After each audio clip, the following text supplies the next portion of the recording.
Hello and welcome to episode 145 of the Talking Wednesday podcast. James and Jack for you this week, taking you through all the Sheffield Wednesday news that there's not a lot of, but there is definitely a lot of match stuff to talk about. Jake is probably going to be out of action for a little while. We don't really know quite what's happening there in terms of the little one and that sort of thing, in terms of arrival times and things like that. So we're hoping to see Jake before Christmas, but I'm not going to put any pressure on the man. So yeah, there'll be there might be quite a familiar face next week, but somebody you've not really seen in a Talking Wednesday setting apart from once maybe, but also a bit more of Jack in the next month, which I'm sure you're all thrilled about, as we all are. Hello, Jack. How have you been, my friend? There's no need for the sarcastic tone there, James. Come on. No, yes, it's nice to be back. It's nice to be back. I'm finally not busy. I've been a very busy boy over several months. That sounds really awful, doesn't it? I've been a very busy boy. Anyway, no, yes, straight away. Straight away. Oh boy, it's derailed already. It's great. But I've been up since 4 o'clock this morning at the time of recording this podcast, so I'm thriving. Somehow I'm surviving. But effectively the job that I've been really busy in, I was doing so that I could afford this lovely new camera that I'm using. Starting this episode. Jack, have you got a new camera? You've not mentioned it on Twitter about 5,000 times. No, I really haven't. I now basically stepped up my levels to you and Jake, because I felt like a very big inferiority complex whenever being in your two's presence with the equipment you had, and I felt a burning desire to be able to produce stuff on the same quality. It's a pity I don't have the same talent as either of you. He's playing that. What do you want me to say there, Jack? Fiddle. What do you want me to say there? Can you imagine if I could actually be bothered to actually set my equipment up properly nowadays? I don't. I think this is still quite balanced from an event I shot. I hear that your microphone was balancing on a Vault Boy from Fallout not that long ago. Yes. In fact, I saw it because I remember the episode where it fell off, where Vault Boy was not being very good at carrying it. He No, that wasn't that. The Vault Boy had become over encumbered and couldn't fast travel anymore. That's good. Well done. Yeah. Well done. Yeah. No, that was my old. I've got an old.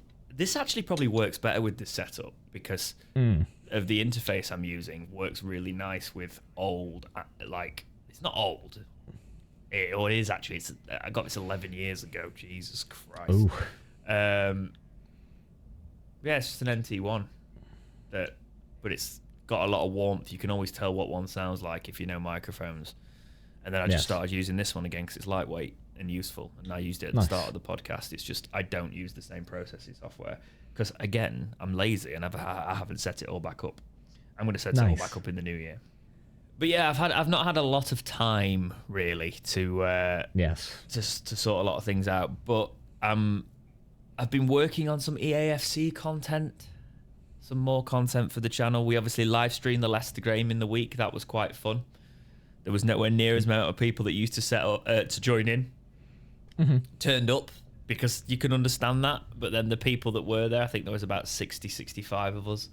We had a great night that night on the stream, even though I forgot how to stream and then had to buy the stream because the Sky Sports app wasn't working properly. And I was like, right, this is fantastic. Let's sort all that out. But then that was followed by Blackburn. But we don't get straight into it there.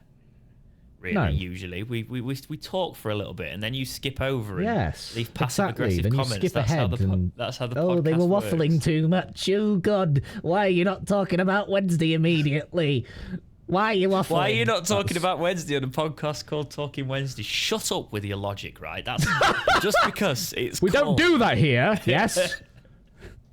We don't do common sense. We don't do... No, that doesn't happen here. You're going to listen about us venting and waffling for half an hour, at least. No. We don't talk to a lot of people. How's my week been? Yes. Because we haven't actually officially said those very words yet. So how's your week been, James? Well, I said it to you, but yes, my week. Well, yes. My week has been... No, I said, how have you been? No, you're right. You're right. We haven't officially exactly. Keep up, James. I'm sorry. I'm sorry. I thought we weren't recording today, and then you messaged me after shift. He actually messaged me, and he was like, well, I've been up since 5:30, so I might as well. Because we didn't know earlier than that. Delay this 4. week. I'm somehow survived. I don't know how I'm awake, but I am. It's great. I feel like all of the professional... I can't even think of the word. I must say, you being in a workplace has done you some wonders in the fact that you did something very grown up, Jack. And all of us, when we were talking about dates or something earlier, not romantic dates, I could tell that he's been working on organisation because he said, "Do you know what? I've just wrote them down and I'm going to send them yet." And I was like, "Oh my God, common sense, Jack." Organisation. I can tell you've been in the workplace. But yeah, I can't remember what I was saying. My week has been... Your week? Okay. I've got a lot of projects ending at Christmas, as I always usually do. I usually sort of work in like 3-4 month sections, and then they culminate in Christmas as a busy time. So I've got a lot of stuff going off in the next couple of weeks, but then it'll be nice to settle down for a bit over Christmas and do all of that. But for now, it's just a case of getting all of that stuff done. Looking to the new year. The plans that I kind of wanted to put in place for the podcast last year were too ambitious, so I'm hoping to put them in place next year. The more it's weird because you and me will both have a bit more time, so it might be actually easier to do that in a lot of aspects. My weekends are going to free up for the short time anyway. My weekends are going to free up a little bit more, just so I'll be able to balance that time for me and the podcast. So yes, it will be nice. The one thing I will say that I've enjoyed though is this year we don't just make episodes for the sake of it. If we've come on, we've wanted to do a podcast. Apart from when we bring you on, obviously. Right. How's your week been? I mean, we did, there were lots of plans in the works. But then Jake decided to have a baby. How selfish of you, Jake. You decided to procreate and pass on your genetic material to the next generation. You decided to ensure that the Jake family line did definitely not end with you. How dare you? How very selfish. You were supposed to be implementing so many high ambitious plans with the Talking Wednesday podcast, but no, you decided to have a child again. Anyway, my week has been okay. Can you tell that I'm really excited that I'm going to be leaving my terrible job in a couple of weeks because I've got from it what I wanted. The one thing You've missed this. You've all missed this at home. I know you have. Don't worry. We won't let him off the chain every single week. I will be given a Hannibal Lecter. I will say restraint. He might be back on my Twitter a little bit more though, so I apologise for that in advance. but yes, how has your week been? It's been okay. It's been okay actually. I received a lot of praise for a voice acting project that I'm in. And I've started making things on that front. I've started being a bit more proactive and plan. Basically, what I was doing last time was really dumb. I just wasn't planning anything out. I wasn't making a schedule for myself or anything. Or is it schedule? Schedule, potato. I don't really know whatever. With that one. I've always said schedule. I was basically just not scheduling myself at all. I was just going off on a whim, not having really any direction, but now I've effectively needed to be in a crappy job to, one, sort of make me know how much I really want to make it, so to speak, and two, how much I really want it all to plan out, and then also just kind of show me what it would be like to not be in the field I want to go into in the long term. And it's given me the kick up the backside that I've needed. Do you know what I mean? There's certain things to be said for levels of making it as well. I don't think it dulls the ambition, but I realised I think when I was younger and I was first doing music and stuff, I was like, oh yeah, it'd be amazing to have this sort of level of you know, fame that comes with people loving what you do and sort of stuff like that. But the more I've done, I'm like, the more successful I could be without having to actually be as public would be fantastic. The more you realize that how sort of like toxic the world gets, you know, I've realized that now, which is kind of like why I like where the channel's shaped, because it's got more of a community and a podcast community, rather than just trying to throw a load of stuff at the wall and, oh, we must work on growth and growth and growth and have everybody, because not everybody sort of, so a wider net sometimes kind of like brings some of that toxicity in. And if you're trying to create a different sort of space for yourself, I just shifted visions a little bit, which is why if you're a voice actor, that's great, because you can just do everything behind the scenes. Exactly. That's why I'm still doing a bit of that, because that is fun. Don't get me wrong, actual acting, TV stuff and things like that, I'd switch off. If I did that full time, I'd switch off. I'd just go into that and just do that, and because you wouldn't need anything else. It's such a different world and a different path. It's nice. But yeah, it's one of the things I'm considering again, Jack. Nice. We'll because I know you've made a lot of changes in your life recently. I won't go into them. But the changes have made you able to consider that again and stuff, haven't they? So yeah. I think you should, if it's what you want to do, and this applies to any of you listening or watching or however you're reaching us. If something makes you happy and you want to pursue that, and it would bring you fulfillment in your life, then go for it. Don't let you are the only one who lives with yourself 100% of your lifetime. Everybody else is a percentage. Do you want to listen to the fraction of a percentage, or do you want to listen to the one person who is with you for your entire life, which is yourself? What makes you happy? Go with what makes you happy. Don't go with what will make percentages happy. Go with what you will be fulfilled by. I'm not smiling because of the message. I'm just smiling because I just imagine there's certain viewers on this podcast who will be able to come up with a bingo card for Jack. When he comes on. Oh, for God's sake, man. And it's like, where's the inspirational speech? Okay. Where's the unhinged going off the deep end moment? Where's the insulting another? Yeah. Because there's always Andy. some sort Hi, of Andy. motivational, Hi, Andy. heartfelt, deep speech from you every single podcast, and I thought we'd managed to get through it for a second. And in totally unrelated news, I'm actually thinking of going with a mustache, like a Tom Selleck-esque Magnum PI mustache. You already look like you're from the 70s, Jack. Is that a good idea? I'm just thinking of leaning into it. Let's just double down and lean into it. Rather than deny it, let's just, go full send. Let's lean into it, because why not? I kind of did it at the start of November, but kind of managed to hide it from, like, the podcast. Because I took my beard really, really short and left like the mustache, because the mustache will curl. It's at the length where it will curl, and I was like, do I go full Red Dead Redemption? We have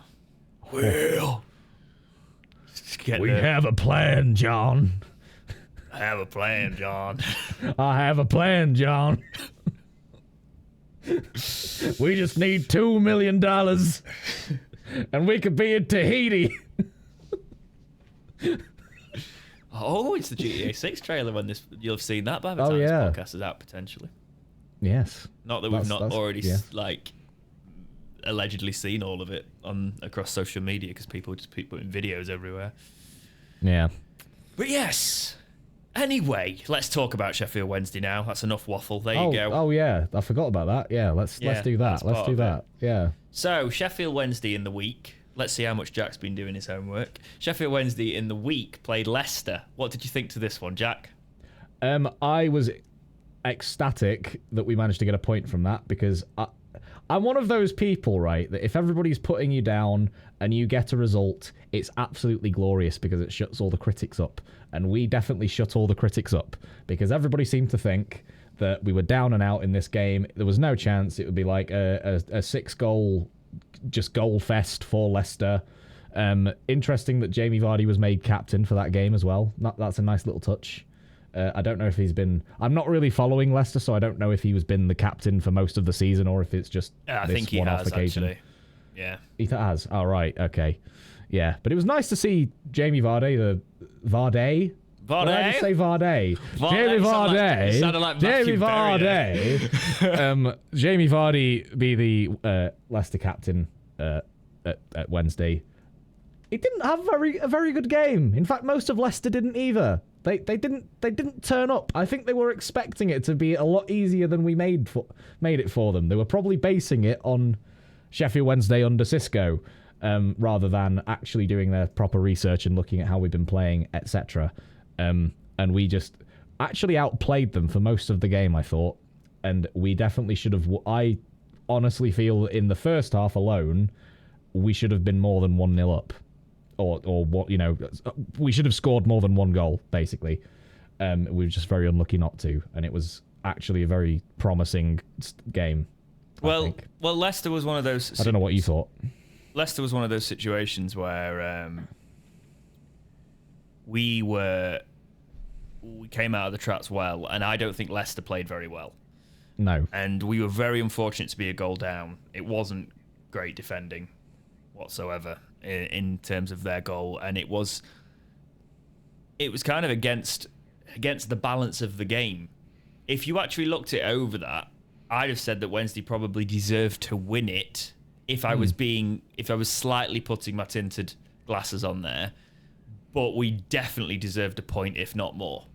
Oh, yeah. So yeah. To get 100%. it in the way that you get it, it felt like a win. It felt like a win so much that at the end, they were playing... Daddy Cool. They were playing the victory music, basically. Oh, yeah. So, because that's what it felt like. And I must say, I did say on stream, Fletcher and Hendrick are coming on great. And then Hendrick gets the winner. And then Hendrick, the only touch of the game that he's actually had at all, by the way, was the goal. And it was a good goal. It was good for that, but that's experience. Oh, and yeah. I'm not going to lie. Like, I did say that Hendrick was one of the loan signing that I was happy about, because I thought that experience would help us out. Yes. With Fletcher coming on, somebody in the comments said something really funny, and I do have to repeat it on the podcast. They went, it's really not great with a slight little bit of snarkiness and negativity, but he said, Fletcher's coming on. So Sheffield Wednesday are down to 10 men then. And it was like, I was like, I kind of get it. Do you know what I mean? But I don't think that loan's worked. But he's getting in the squad, and he's getting on the team under Danny Rule. So yeah, I think we played very well. The Wednesday press is good. We keep talking about that press, and it's starting to become a joke now with people. But it's there, and it's very evident to see. Wednesday control a lot more. The quality, again, hasn't been there. Cadamarteri in the Leicester game showed spells of getting into the right sort of positions, but it just didn't come for him. It was probably right to make the change when we did. Yeah. So I was sort of like, I really wanted to establish himself, and we do see a little bit more of that. But you could see his attacking movement. His attacking movement's been better than we've seen. Because one thing I'll say about someone like Lee Gregory is he's got a very good football brain. He gets in the right positions, but he's not got the legs to implement it in this system. Exactly. If Cadamarteri has got that sort of mind to get in the right position, that's only going to get better with experience, and he's got the legs to do it. If he's always around, he will have the legs to get in those positions and put the ball in the back of the net. So definitely deserved a point there. And then we move on to Blackburn. Sheffield Wednesday 3, Blackburn 1. Talk us through this then, Jack. I won't repeat the text that I sent you this morning about how I felt. Yes. We'll leave that to your imagination. But I was ecstatic. I was ecstatic that this happened, and I also love that Danny in the press interview afterwards said it's been a great week because everybody expected us to get no points from both games, and here we are with 4. But yeah, it was. I've admittedly again I was working, so I didn't get to see the game. But all right. From my review of the extended highlight. Oh no! Comment all you want. He's a part-time fan. But from review of the extended highlights, which I actually do think give quite a good coverage to those who are busy for that on game, a match actually, day. yeah, because I wanted to watch it back as well, and it was one of those things where I've watched everything. I've watched the short highlights, the extended highlights, the inside match day. I've watched everything. Same. Because we won. But yeah, the extended highlights show quite a lot, to be fair. Go on. And the way we're playing, it's like, you can't believe that this is a bottom of the table team, judging on that performance. And I know that sounds very biased, given that it's a Wednesday fan saying it. Leicester because, didn't of course, look like bottom versus top. But no, not at all. Not at all. And we were so dominant for the majority of the game, and it was crazy. To be honest, right, with how the team played against Blackburn especially, this is the same group of players that Cisco Munoz had. What the hell was he doing? This group of players has played like this. What the hell was Cisco doing? That's a very good question. However, I still think, I will stand by what I said last week, there isn't, I actually think we're overachieving in the system in aspects, because I don't think a lot of the players are fully ready for it. I do agree. You see it defensively, but when it does work and the players do have a good day and they do stick to the bloody plan, that's what happens. Because I think a few of the times this season where it's not worked under Danny, especially under Danny, is they've reverted back to the Darren Moore style again. Just because of, or that's how I wouldn't say I've they've really not really seen stuck that. to the plan. Yeah, they've kind of gone off ad lib, and it's not worked when they've gone ad lib. I wouldn't say that's actually. I would actually disagree personally. I'd say what I've actually seen is they've tried to keep in the system. Heads have only dropped in the recent couple of games, and now they're back up again. But under the first run of Danny, and until probably the last game we lost, basically, the heads would stay up and we'd keep in the system. What the problem is it was defensive errors. It was defensive positioning, which was the problem. And it was actually, if you want to make a likeness from Darren Moore's side, it was Wednesday making stupid defensive errors at stupid times, and we did see that on some Darren Moore stuff. But that more comes concentration, from the lapses of concentration. But I can't remember the exact fixtures now, but there was a game where the ball rifled through a bunch of players, and then you saw in the exact next game, which was the Leicester game, I believe. I think that was the last game actually, where the ball just went straight through. And no player blocked it. Every player at Leicester was running to block and getting ahead on it, and it's like you can tell that Danny sits them down with the analysis and has gone, why the hell is no one blocking this? And then you see in the next game, all of them are doing it suddenly. And it's just, it's there. It's an annoying thing, because it further adds to the argument of, you think about, because I'm going to name this episode "The Season Starts Now," because it really does. Danny Rulls had his time to get his fingerprints on the squad with no players he's bloody signed. But it's like we've got a new signing with the first goal scorer in Cadamarteri. So, let's talk about Cadamarteri, shall we? Oh, you mean the son of the former Sheffield United? Oh, I knew you'd say that as well. Every commentary. Windass and Cadamarteri back again. Yes, Windass and Cadamarteri. There hasn't been a Windass assisting a Cadamarteri since Bradford City. Oh, believe it or not, I don't really. That reference doesn't really wash with me too much, because it was probably it probably was still in the time I was watching football, but not necessarily paying too much attention to that level, or where I was only paying attention to Wednesday. So for me, I'm more like, you know what, doesn't matter to me that, but I know a lot of people want to reference it. It's good commentary. I definitely think we need to give him a longer contract with first team. He's not, let's face it now, he's not going back to the under-21s now. He's in the first team permanently. We'll talk about him in this bit, because we've got a bit of news actually on him in a bit in terms of that, but let's talk about the goal. So. Oh yeah, of course, yeah. It was a Lee Gregory. You could see it's like Lee Gregory's sort of taken him under his wing a little bit with his positioning, the finish, everything.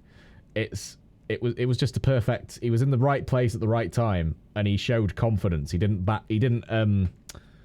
sort of crumble under the occasion and under the pressure of being in that really like intense moment. You know what I mean? There's some younger players that get into a situation like that, especially when it's a club that I believe he is a Wednesday fan. Especially when it's like their hometown club and all that jazz. They get finally given an opportunity in the first team, and he took it. Like, he's not shied away from taking this chance in the first team. He has taken this opportunity to show actually what he's capable of and what his promise is and everything. It's the one thing that fans were clamouring for a long time, actually, with this lad. And I think for once, fans, because we don't always get it right, but we were right on this one, you know, because a lot of us had seen enough to be like, I think you know, it should have been him in there. And it's what I was talking about with that attacking movement. He was getting in the right positions, and what I was impressed by is he took it first time and side-footed it. The ball came in. Windass, great cross, by the way. Great run to get there and then whip it back across. I was also impressed that we had about 3 players running in that box to occupy that space. So even if Cadamarteri hadn't got it and it was rebounded, we were in a better attacking position. That was a much better attack, that sort of thing. So to see him do that and then side foot it and then bring it round, it's not like some people would say, oh, the keeper's got to do better, but he isn't, because the speed he gets that at that close range, they're the kind of goals you want. He middled it. That is a perfect sort of tapping, you know, that's not a tapping because he's got to, you know, actually put a half decent finish on the end of it, but you've got to be there to score the goals, and he's that player that's going to be there. There might be more to add to him later on in terms of that, but unfortunately in true Sheffield Wednesday style, they do equalise, and then you think, oh dear, is this going the same way? Is this another collapse? Is this, oh dear, yep. But no, it wasn't. It didn't, did it? Because Marvin Johnson, the man that was frozen out by Xisco, gets a goal that you think is going to be a cross and then ends up in the bottom corner. So it was pretty decent from Marv there. That was his 100th appearance as well. So was it 100th or 50th? 50th. 100th. Oh God. I've done that to myself now. Because somebody else had 100th at some point recently, and now my brain's just gone. It's got to be more than 50th, because he's been with us for both League One seasons. And obviously one season is 40-odd games, isn't it? So it's got to be 100. Yeah. Hang on. I want to get facts right. 100, 100. Yeah. I was right. Yeah, it's got to be 100. So gets a goal, shows why he should be in the side. Dome Orfa, by the way, early in the game, we should mention, actually pretty much from kickoff picks up an injury. So in the first minute, it was crazy. Yeah, hamstring. I think it was hamstring or something like that. It's not ideal because Orfa's been very good recently. So hopefully that's not too much of a serious one going forward. Yeah, but then it's kind of I do like under Danny. He's kind of shown the sort of Dominic Iorfa that he was when Steve Bruce signed him to begin with, and we've not had that for a couple of years. He's been a bit hit and miss for a good couple of years, but now he seems under Danny to be like really. Well, here's the thing. Do you know the Steve Bruce signings? They're the last signings where I go, actually, Steve Bruce is a good manager, and the players that he picks are usually picked for a certain reason. But they work under certain types of manager. Yes. And I don't think we got the best out of all of them. No.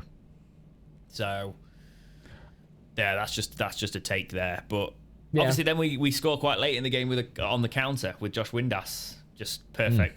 Josh Windass's pace, splitting through that back line and beating the keeper to make it Sheffield Wednesday 3, Blackburn 1, which is exactly what we need. Spirits are lifted. And I will say, we said 15. I said 15 points, didn't I, before Christmas? Yes. We've just got 4 from those fixtures. How many more have we still got to play? We're now on 10. No, I said 15 points from the fixtures, not 15 points total. Oh, sorry. Right, yeah, sorry. Thought you still watched the episodes, Jack.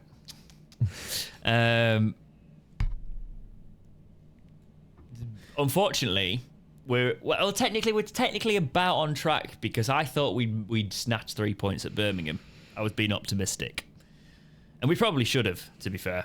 But yeah, we have got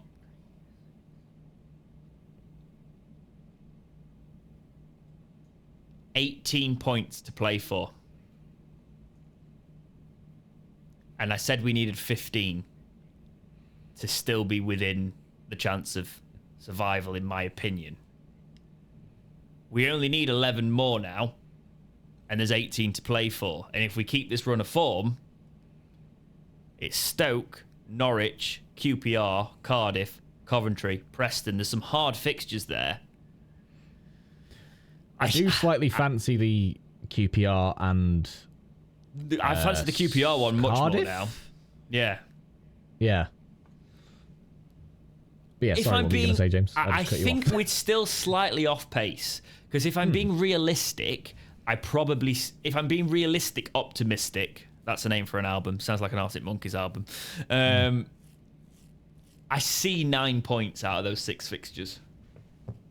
Yeah. Looking at it, which is slightly off the pace. But it will depend on the teams around us. Because if we can even get 10, like if we can get...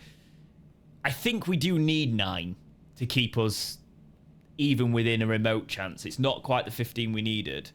But because Huddersfield have started to actually look like they can put something together, you know, the last 3 fixtures, draw, win, draw. So they've tried to solidify. QPR have actually won their last 2 games. So we talk about fancying it. They have won their last 2. We are still 10 points from safety, and that's the problem. We've been 10 points from safety a lot of times this season. Yeah. So even if we got 9 points now between Christmas, we'd still be struggling because Huddersfield would also have 6 fixtures. And if they get 9 points, we'd still be 10 points clear. That's if they get 9 points, they might get more, you know. But I never said we'd get out of the relegation zone. There is a very distinct possibility that we can push ourselves from 24th to 22nd. And if we can push ourselves from 24th to 22nd by Christmas, and we are 10 points away at Christmas, then I think you kick on. Then I think I think that's what I'll probably say. We can't fall any more than 10 points. If we can even narrow the gap to 6 points by Christmas, we're sorted. But I feel like 10 is like the baseline. We don't narrow it because it could be a low points tally that keeps you up in the Championship this season. We don't know, you know. So if we keep it reasonable, Cadamarteri just needs to go on a run, basically. Yeah, that's what we need now. But yeah, a good week in terms of the actual football. Let's move into the news, and we will start with Cadamarteri. So Joe Cram was putting on the Twitter, and I assume he's reported it in the Star as well, that he believes that Sheffield Wednesday have opened up talks with Cadamarteri on a new deal, which is exactly what you want to hear in these situations. Exactly. Yeah. Because Sheffield Wednesday have had very, very sort of tales of players such as George Hurst going off, and he's obviously now in a promotion firing Ipswich side. Players coming through our academy, us getting nothing for them, and them going. Because we don't do things right. Cadamarteri scored his first senior goal for the club. We've seemed to have brought him through under the right management structure, and now he's been offered a contract. So it's looked like we're improving his terms to tie him down a little bit more to the club. What are your thoughts on this, Jack? I was shocked that Mr. Chansiri was doing anything proactive with his pattern of habits over the last sort of 6 months. But then I realised this is probably Danny's doing, and Chansiri's probably just going along with it. And I... I mean, look, everybody here has been so vocal against the man, so I think we're past the point of no return now with going all that route. I've tried not to be unnecessary. I feel like I've said everything. Yeah, everything I've said has been valid. I also feel that that's quite valid. That what I've just said. Yes. Jake wasn't valid with what he wasn't balanced with what he said. He went off the deep end. Playing devil's advocate. Yes. I feel like then again, I say this, and we do know he's not learnt from a lot. But you'd like to try and give him the credit and say, do you think he's learnt from the Hurst situations? But no, he possibly has. That is one argument. Yes. But also it might be Danny. So there's that. Yes, I agree. Go on. But we can't keep losing out on these young talented players that just go for next to nothing and then do stupidly well somewhere else. We need to either capitalize on them, actually sell them for money, or we need to make sure that they're in our first team doing well for us and not doing well for a promotion chasing again Ipswich. You know, we need to get him on a long-term contract. Question is, do you think he'll sign it? Yes, I think he will. See, this is where the kind of mystique and Sheffield Wednesday misery can come in. I think he should sign it, and I think he will sign it, for the record. Because you say, is he a Wednesday fan? Obviously, his dad's got the United connections. Him and his brother have come through our academy. His brother's still in the academy. His brother's firing down. His younger brother's apparently pretty firing on all cylinders at the minute. So he's been in the academy since he was about 8, I believe. So he's going to. I reckon this is I think he sees it. I think actually there are some players that were in our academy that couldn't really see. I don't think they really saw what the future held for them. I'm thinking of the Liam Shaws that they made the wrong decisions. And I was saying at the time, you're making the wrong decision. Financially, yeah, fine, go and do something financially. But do you actually want to do something and not just get loaned down at, the system? It actually makes sense for Cadamarteri to be in this system, learning from these players, being a first teamer. Because also, here's what will happen if he signs somewhere else. So say a Premier League club picks up, thinks that's a young talent. Here is what he might come good in about 4 years. But think about what happened to George Hurst. He got loaned to clubs lower than Wednesday for a while. He got loaned out. Liam Shaw went to Celtic and got loaned to clubs lower than Wednesday. That will happen to Cadamarteri if he did that. Whereas you have a chance to be in the first team at Wednesday. And yeah, we might bring a striker in. I think we will bring a striker in for the record. But I don't think he will see a lack of game time. I think he will very much be pushing for it still. But if we get relegated, if I'm in my head there going, well, I'm going to be the main man down there because I've done it in the Championship for them. So I might as well sign a contract. Yeah. Because I'll be at the club next season. And if we go down, I can try and have a 20-goal season as a young lad, and then my stock just completely rises. So yeah, I think he should sign it. I think he will sign it, and I'm excited to see us do the business properly this time. But I also don't want to put too much pressure on him. That's the one thing I am Please sign it, Bailey. Please. No, we're not begging players, Jack. No. We're not doing that. I know. We're not doing that. Yes. You can actually, but not in the name of this podcast. But no, because again, I actually I've got the stance that I have back then. You should want to play for Wednesday. No matter the situation, and I think he does. I think he's in the right place for it. Yeah. So. Play for the badge on the front, and they will remember the name on the back, as they always have said, as the old saying goes. There we go. We'll leave that topic there. But another lad that's been through the academy has gone on loan. Kieran Brennan's gone on loan. Where was it? Hartlepool. Hartlepool. That's the one. Yes. I don't think he's going to be with us after this. On a short-term deal. Yeah, I don't think he's going to be with us after this season. Which is unfortunate. Saw some decent signs from him, but I think at Championship level he would. But then again, you drop down. Do you need a centre-back? No, I would be putting all my effort into the player. That is Bernard. We have to put a contract in front of this man. He's got 6 months left. Literally, why have we only given him a 1-year deal? That's crazy. That is absolutely bonkers. He's just so calm on the ball. Yeah. He's young. I think he signed a 1-year deal. I've got a feeling it's because he wanted to keep his options open and know where we were going. But for me, I'm sort of like, oh, come on, mate. It's only a season in League One. If we go down, you'd be great. Because I genuinely believe if we keep a core of this, the younger players we've brought in with Danny, and then you bring in, you do a bit of a rebuild.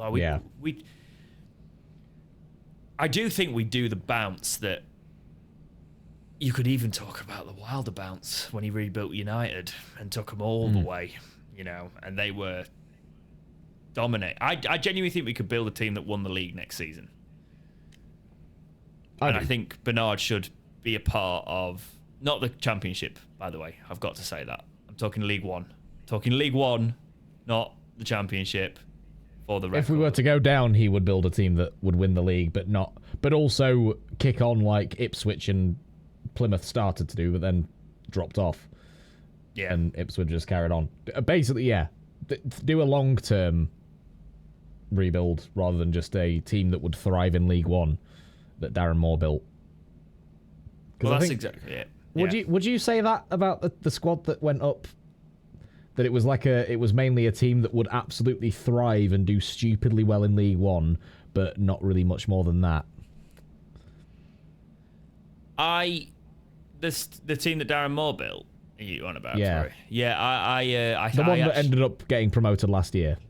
I think with him we'd be just above the relegation zone, getting draws, a lot more draws, and being very efficient, but boring. And I don't think we'd be in the relegation zone now. Because I think they were his players and he had a way of working with them. And I didn't think they could handle certain occasions and games that were hard to play. We really struggled with in terms of teams that were hard to break down. But to be honest, it's a different ballgame in the Championship. And I do think he'd have worked with the players better than he's potentially... Because you're seeing it now, even with Huddersfield, he's starting to get a bit of a bounce there, starting to get his fingerprints on the squad a little bit more. Yeah. I think he's a very good manager. I just think he needs a time and he needs a build. But I don't necessarily like Darren Moore's style of football. I never was too vocal about it when we were on the podcast. Because, again, I actually supported him and I thought his style of football is valid. But from what I like to watch, if I've got a preference, this is the first time we've signed a manager that plays the kind of football that I like to watch. Yeah, same. From an actual sporting perspective. So that's the excitement behind it. But yeah, Bernard should sign.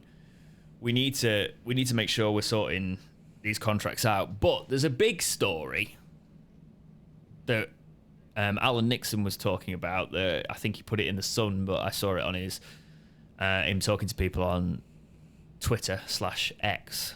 Yes, X, formerly known as Twitter. Yeah, like that is the Prince. We're now addressing X like we used to address Prince. Yes. I saw him saying that Chansiri is willing to bring in a big loan striker and spend 30k a week on the wages.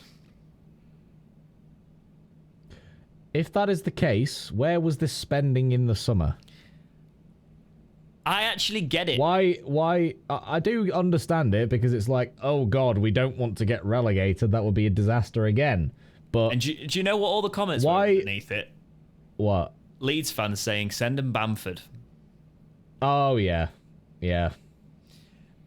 I could actually see a striker that can score goals at this level that's just not working at his current club come to Wednesday.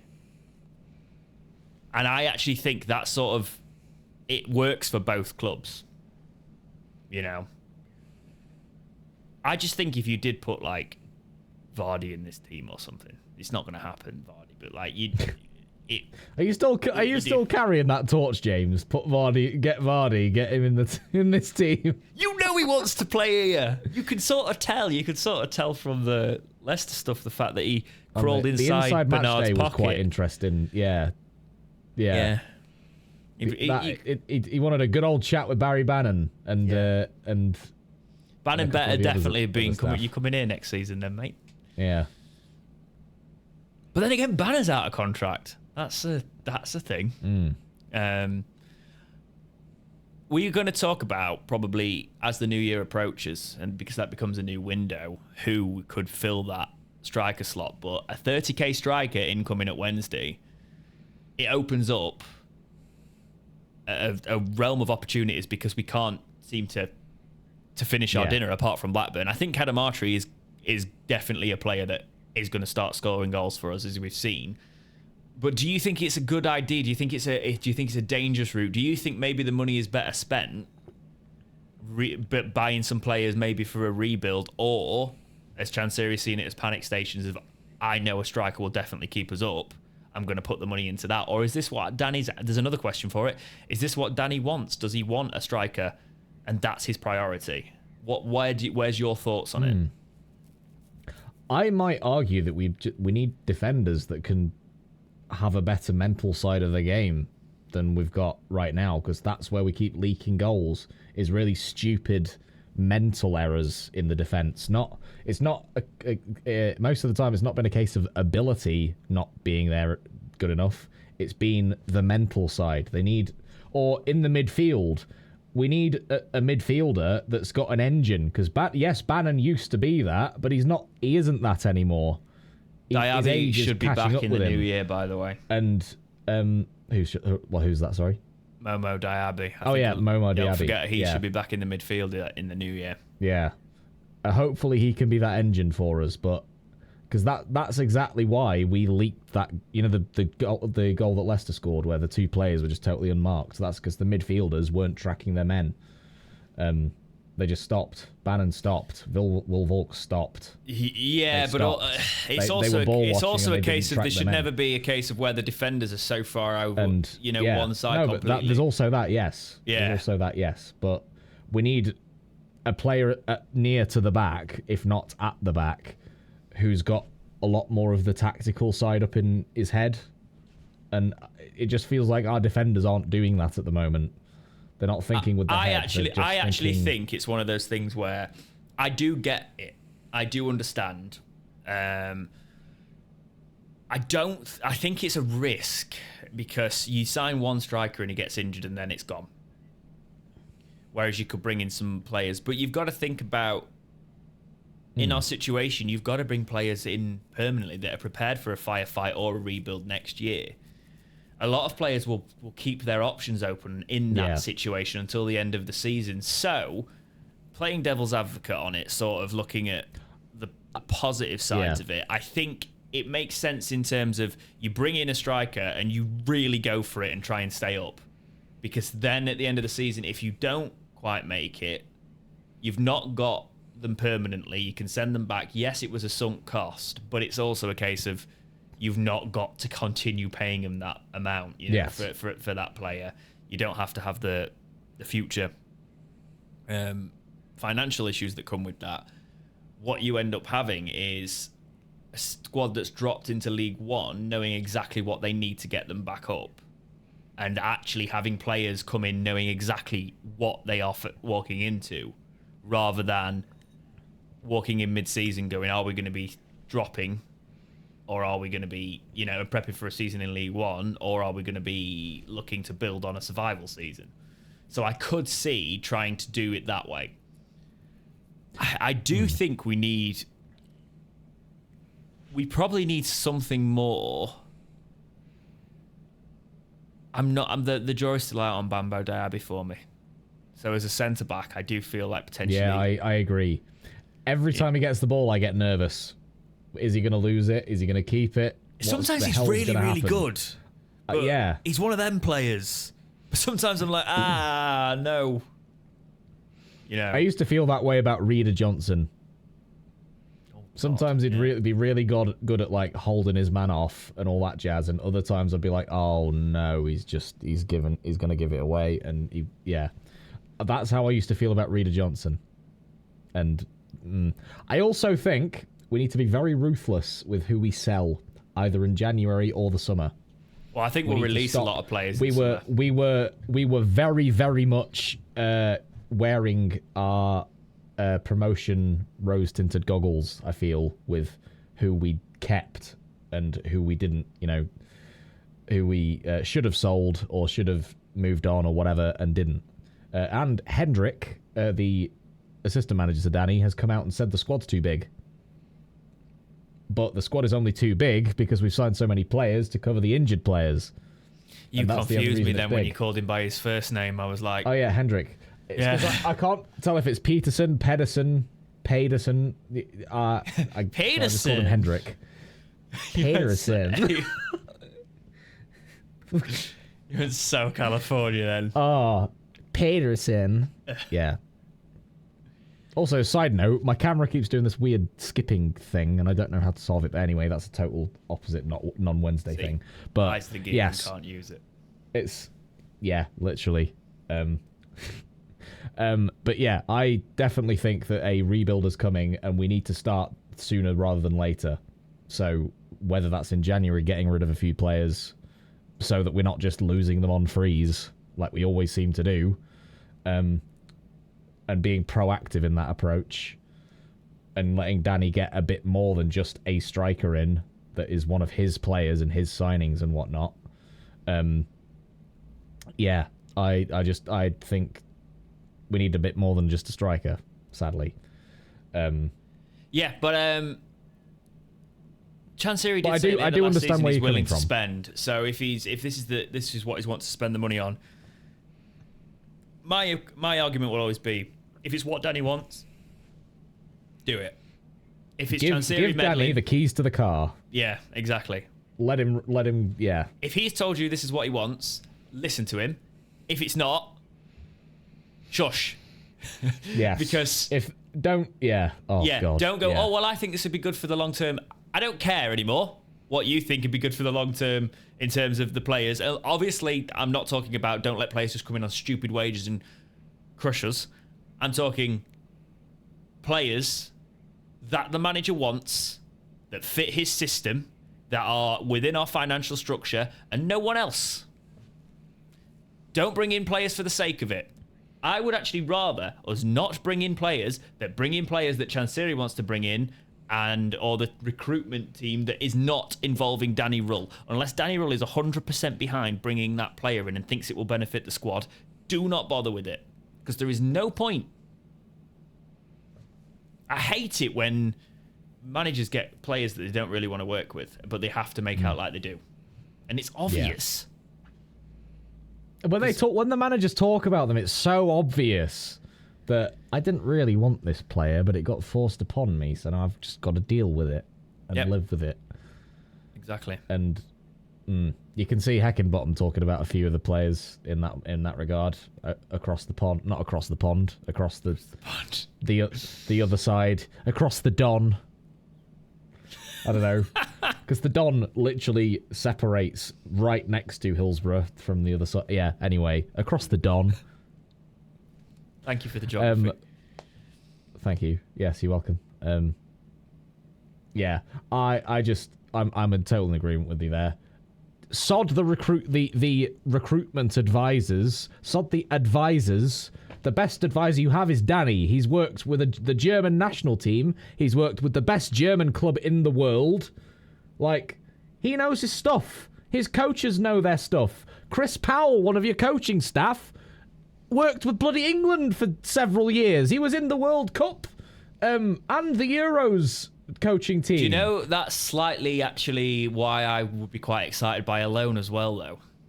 Because if it's in the English system and Powell's got a hand in it. Yes. So anyway, sod the advisors, sod them. Don't listen to them. Listen to Danny. What Danny wants, Danny gets. Give Danny the keys to the car and let him drive off into the sunset and drive us wherever the hell he wants. Don't go, oh, but I think you might want to stop at this petrol station. No! Shut up! Listen to what Danny wants. Do what Danny says. Anything he wants, he gets. Please. Dear God. Anyway, yes. That was just me waking myself up. I could feel myself just drifting off into oblivion because I've been up since 4 o'clock this morning. You can go to bed soon. So You're not going to go to bed, though. You're going to play video games for the rest of the day and be overtired, aren't you?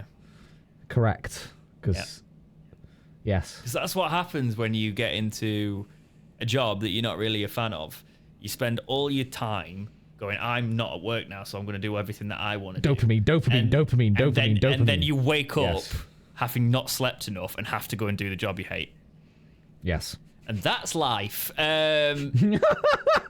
Moving on to Saturday, Sheffield Wednesday will be playing.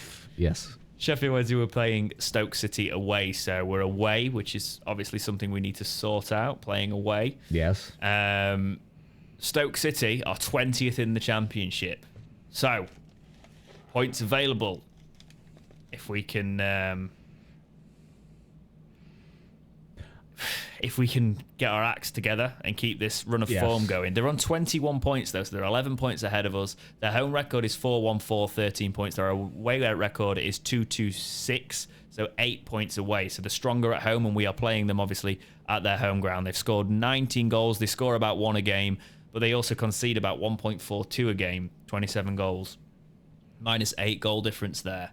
Their expected goals, their XG, over that for their entire season has been 20.2. So they've been actually getting their XG pretty much with the 19 goals. So